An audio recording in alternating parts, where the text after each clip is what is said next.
Only on Cap KVU, the real story about the city councilman in Oregon who was convicted of possessing child pornography 17 years ago. The investigation took a long time because as journalists, it's our job to present the facts. After we reported on an anti-gay slur used by City Councilman Lou Nakapalau in Echo, Oregon in October, concerned residents told us of his possible criminal history. So we started digging. We made dozens of phone calls and went through pages of documentation spanning courts 200 miles apart to make sure that this councilman who works with children was the same Lou Nakapalau convicted of that child porn charge in Washington. Then finally this week, we had enough to approach him ourselves. It started in October with a Facebook comment from Echo City Council member Lou Nakapalau to LGBTQ filmmaker Joe Wilson in Taiwan. Saying to me personally, when you croak of AIDS, and then he defined that as anally injected death serum, I'll spit on your grave, you queer bait. The story going national and splitting the eastern Oregon town of 700 into a heated political divide. I would like to see Mr. Nakapalau resign. Echo business owner and high school teacher Pam Reese and about a half dozen supporters taking action and alerting Cap KVU of a Washington State police record showing a man of the same name convicted of possessing child pornography. Cap KVU digging deeper to find Mr. Nakapalau's arrest report in Vancouver, Washington from October 21st, 1999. A Clark County investigator writing of, quote, 10 video images of underage females engaged in sexual conduct with adults on his computer. Those girls appearing to be under 13 years of age. And 4 months later, Nakapalau found guilty of 9 felony counts of possessing child pornography, serving a total of 60 days as punishment. The section requiring he register as a sex offender crossed out.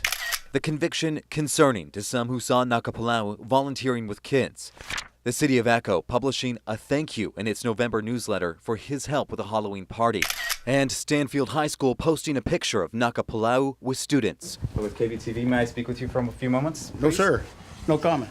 Nakapalau refusing to speak with us before Thursday's Echo Council meeting. Sir, these documents, are you aware of these?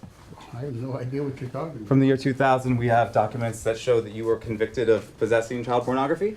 Nakapalau's answer, a no, then walking out before the meeting started. Would you like to say anything about it or about your volunteer work with kids in the community? Nakapalau refusing to look at the documents or respond, getting in his car and driving the block away to his home. The flag salute, please. Back inside the chamber, the meeting going ahead as scheduled. The city council adopting a social media policy for staff and council members. Pam Reese and several others calling for Nakapalau's resignation, holding on to every word.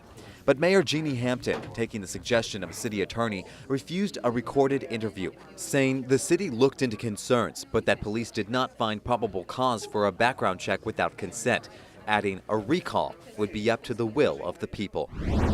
The city charter says a council slot would also be considered vacant upon conviction of a felony, but per the city attorney, only while in office. I feel like our town is in some ways stuck in time. Pam Reese, more resolute than ever for Nakapalau to resign. City officials in the last few weeks posting their displeasure with her and her neighbors' efforts directly to the city's Facebook page. You think you live in a small community where people are accepting, and then you see the underbelly of that, the ugliness that comes out. Her team now waiting for potentially new fallout. And it's pretty disconcerting. The city says it won't make any direct comments on these convictions. The investigation is lengthy, and we have a full paper trail as well as how we confirmed Mr. Nakapalau's identity through interstate records on our website, yaktrinews.com.